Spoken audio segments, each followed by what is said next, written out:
అనకాపల్లి జిల్లా పాయకరావుపేట నియోజకవర్గం రేవు పోలవరం తీరంలో యోగాంధ్ర కార్యక్రమం నిర్వహించారు.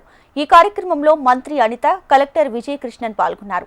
సుమారు 2000 మంది ప్రజలు పాల్గొని యోగాసనాలు వేశారు. పర్యాటక ప్రాంతమైన రేవు పోలవరం తీరంలో యోగాంధ్ర నిర్వహించడం సంతోషంగా ఉందని మంత్రి తెలిపారు. అంతర్జాతీయ యోగా దినోత్సవం విశాఖలో నిర్వహించడం ఉత్తరాంధ్ర వాసుల అదృష్టమని పేర్కొన్నారు. Guinness book of world record అన్నది పక్కన పెడితే ఈరోజు ప్రతి ఒక్కరి ఆరోగ్యం ముఖ్యమని చెప్పి మనకున్న 24 గంటల్లో మనం ప్రతి ఒక్కదానికి ఒక గంట వెచ్చిస్తాం. కానీ మన గురించి మనం చేసుకునే ఒకే ఒక గంట, మన గురించి మనం నిర్వహించుకునే పని ఒకే ఒక గంట యోగా. 45 నిమిషాలు యోగా మీద దృష్టి పెడితే, ఎందుకంటే యోగా అన్నది ప్రపంచానికి మన భారతదేశం ఇచ్చిన ఒక గిఫ్ట్.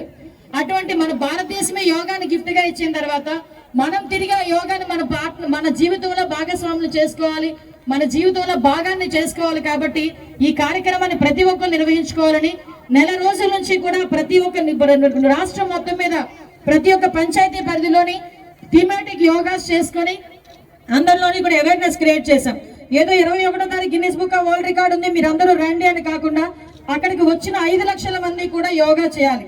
యోగా ప్రాక్టీస్ చేసి ప్రపంచానికి ఒక మంచి మెసేజ్ ఇవ్వాలని ఈ రోజు గౌరవ ముఖ్యమంత్రి గారు నారా చంద్రబాబు నాయుడు గారు ప్రత్యేకంగా దీని మీద దృష్టి పెట్టడం జరిగింది. మన పవన్ కళ్యాణ్ గారు, అదే మన యువ నాయకులు నారా లోకేష్ గారు అందరూ కూడా ప్రత్యేకంగా దీని మీద దృష్టి పెట్టి, మీకు తెలియదు సుమారుగా మంత్రివర్గం అంతా కూడా ఈరోజు విశాఖపట్నంలో ఉంది. ఎందుకంటే ఒక మంచి ఉద్దేశంతో చేస్తున్న ఈ ప్రయత్నాన్ని మనందరం కూడా భాగస్వాములు అయ్యి విజయవంతం చేసుకోవాల్సిన అవసరం ఎంతైనా ఉంది. ఇందాకే చెప్పారు, మనకి చిన్న వయసులో గుండె జబ్బులు వచ్చి ఎందుకు చనిపోతున్నారో కూడా తెలియట్లేదు. 30 సంవత్సరాలకి 40 సంవత్సరాలకి కూడా హార్ట్ స్ట్రోక్లు వచ్చి చనిపోతున్నారంటే నిజంగా చాలా బాధ అనిపిస్తుంది.